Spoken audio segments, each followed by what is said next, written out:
Good morning, Borough. Thank you very much. I am really delighted to be here at the 2015 National Intelligence event. As the Welsh Government's Minister for Communities and Tackling Poverty, I have responsibility for the Child Poverty Strategy for Wales and also the Tackling Poverty Action Plan. And I cannot stress enough how important the use of evidence and data is, both to me as Minister and to my officials. It allows us to understand the impact of our interventions. It enables us to explore what works in relation to tackling poverty, and crucially, it supports us to drive forward improvements and ensure an ongoing focus on outcomes.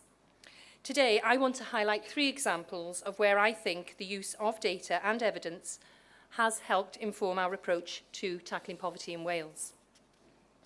Firstly, as has already been said, we're all facing scrutiny in light of reduced budgets. So we need to ensure that we are investing in policies and programmes which are making a difference to the people of Wales. As Minister, it's vital for me to be able to demonstrate the outcomes of our tackling poverty programmes, Flying Start, Families First and Communities First. The data we collect allows us to see the contribution these programmes are making. I'm pleased with all the positive steps being made from the 3 programmes. I want to give you an example about Communities First. Communities First aims to reduce the inequalities which exist in our most deprived communities in Wales by improving economic, education, skills and health outcomes. In the first 6 months of this financial year, over 1,000 Communities First participants over the age of 25 entered employment. Over 1,400 participants were supported to reduce or manage their debt, and over 2,200 adults gained a qualification. I am all too aware I also have to justify decisions taken, and in December last year I announced Communities First programme funding of £31.7 million for 2015-16.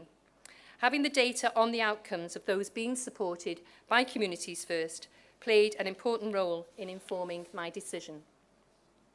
I'm also committed to ensuring we streamline approaches to data monitoring and reporting for our key tackling poverty programmes. A combined outcomes framework has been developed which will make an important contribution to streamlining delivery and reporting. The framework will be complemented by guidance which will include a timetable for its testing and implementation by early adopter local authorities during 2015-16. Another example of where we've used data to inform our approach for tackling poverty is provided by the Youth Engagement and Progression Framework. This was launched 18 months ago and is the primary driver for achieving a reduction in the numbers of young people not in education, employment or training. It's a good example of how the appropriate sharing and use of information and data between organisations can achieve positive outcomes for the people of Wales. Knowing which young people are at risk of disengagement, coordinating appropriate support and then tracking their progress through the system are building blocks of the framework. Quite often, data sharing is cited as a reason for not taking action or not working together effectively, and sadly, I hear that far too often.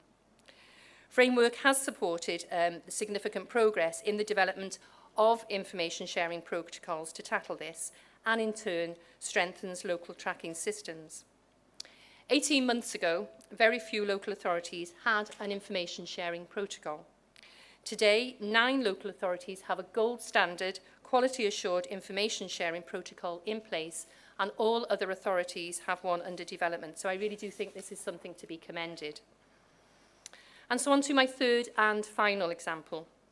Information is increasingly central to the work of public services and their partners.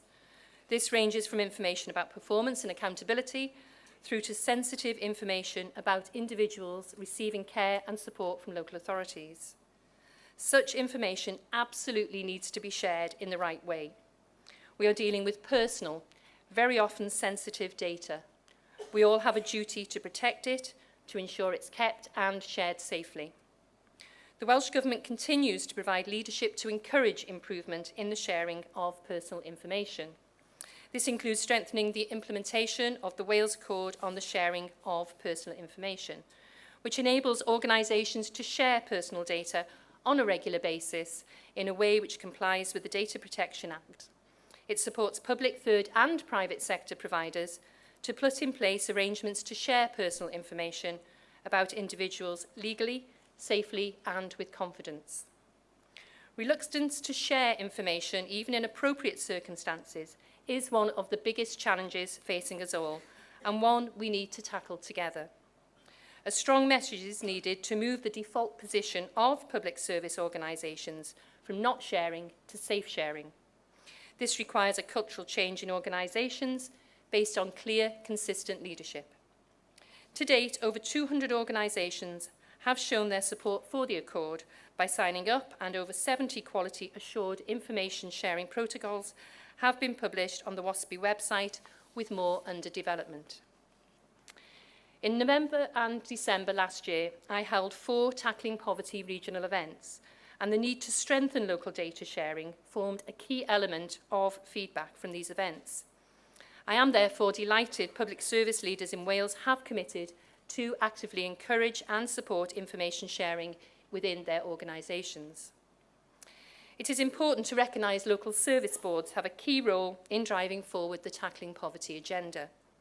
The importance of a robust evidence base for informed community planning is very well recognised.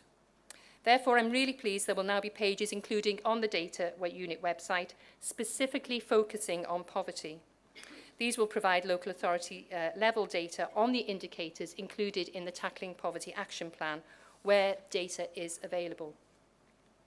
Having a strong focus on evidence allows LSBs to become evidence-driven and more responsive to changing needs and priorities. It provides a better collective understanding of local context, helps understand likely future trends, and gets beyond our headline measures and indicators to widen and deepen understanding of issues. The Wellbeing of Future Generations Wales Bill, which passed its 3rd stage earlier this week, will put LSBs on a statutory basis. It will make undertaking a comprehensive assessment of the state of economic, social and environmental well-being one of the board's core statutory functions. I also want to use the opportunity provided by this conference to highlight the links between poverty and equality. We know particular groups with protected characteristics are more at risk of living in poverty. However, the evidence around those with protected characteristics is sometimes limited. This often makes it difficult to accurately assess the potential impact of our policies and spending decisions on those groups. There are many obstacles to collecting robust equalities information, including costs for large-scale, high-quality sample surveys and small population groups. It can be difficult to identify well-tested questions which produce accurate results. These difficulties do not mean we should not collect this data. In fact, I actually believe it makes the collection of protected characteristics data even more essential. It enables us to identify where we need to focus our resources, assess the value of particular policies, and measure our progress in supporting some of our most vulnerable individuals in society. I'm also very supportive of making better and more effective use of the data that we already have. This includes data from the Welsh Index of Multiple Deprivation and the National Survey for Wales. The data we collect in Wales can be manipulated for use by researchers and stakeholders to consider differences at local authority level, and I urge you all to take advantage of this. I want to end by saying it's good to see such a full agenda for the rest of the day. During our recent consultation on the revised child poverty strategy for Wales, stakeholders highlighted the importance of listening to and learning from those living in poverty. I'm particularly interested in the work of the Poverty Truth Commission in Leeds, and I hope you enjoy Andrew's presentation later on. We have a number of good examples to learn from here in Wales, and today I have highlighted just a few. I very much look forward to hearing from colleagues in the data unit on further developments which arise from your workshops. Please have a very good day. Thank you very much.